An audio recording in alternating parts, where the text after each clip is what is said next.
ओम नमः शिवाय, ओम नमः शिवाय, हर हर बुद्धि नमः शिवाय। श्री राम जय राम, जय जय राम।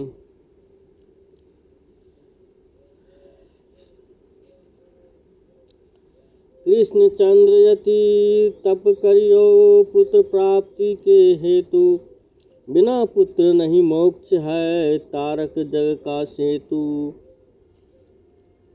पहला अध्याय श्री कृष्ण जी को पुत्र प्राप्ति। श्री कृष्ण जी को पुत्र प्राप्ति।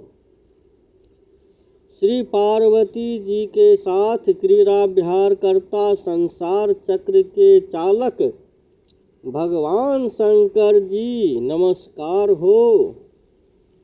इस प्रकार मंगलाचरण तथा प्रणाम करके सूत जी बोले, हे ऋषियों, वायु देवता नैमिष क्षेत्र में पहुंचकर ऋषियों से कहने लगे कि हे ऋषिगणों, मैंने आपको उपमन्यु की कथा सुनाई, जिन्होंने दूध पान के लिए तपस्या करके महेश्वर जी को प्रसन्न कर लिया था। अब आगे क्या सुनना चाहते हो बताओ।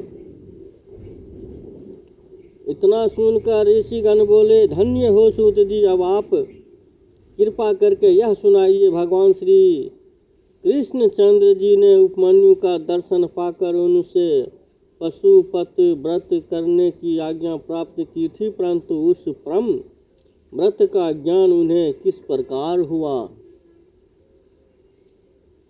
वायु बोले, हे ऋषिगण, वायुदेव श्री कृष्ण के अपनी इच्छा से ही अवतार ग्रहण किया था। फिर मानव शरीर की निंदा करते हुए दैहिक शुद्धि तथा पुत्र प्राप्ति के विचार से मुनियों के आश्रम पर तप करते हुए उस आश्रम पर जटाजूट धारी भस्म रमाए हुए त्रिपुंड लगाए उपमन्यु तपस्वी के उनको दर्शन हुए। श्री कृष्णचंद्र जी ने उन्हें प्रणाम किया, 3 परिक्रमा करके हाथ जोड़े नम्रता से स्तुति प्रार्थना की। तपस्वी उपमन्यु ने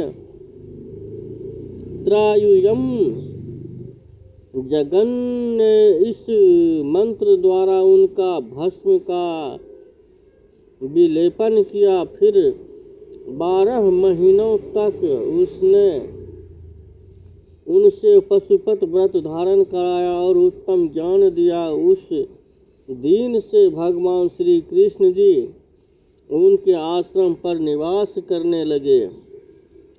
भगवान श्री कृष्ण जी ने शाम्ब पुत्र प्राप्ति के निमित्त गुरु के उपदेश द्वारा तपस्या की। 1 वर्ष के अनंतर उनके तप द्वारा प्रसन्न होकर श्री पार्वती जी के साथ शिव जी ने दर्शन दिए। तब भगवान श्री कृष्ण जी ने उन्हें प्रणाम किया और स्तुति की। तब प्रसन्न होकर शंकर जी बोले, हे, मैं आपकी कामना जान गया हूँ, आपको पुत्र प्राप्त हो जाएगा। इस प्रकार वचन देकर शंकर जी अंतर ध्यान हो गए। उसी वर के प्रभाव से श्री कृष्ण जी को उनकी धर्मपत्नी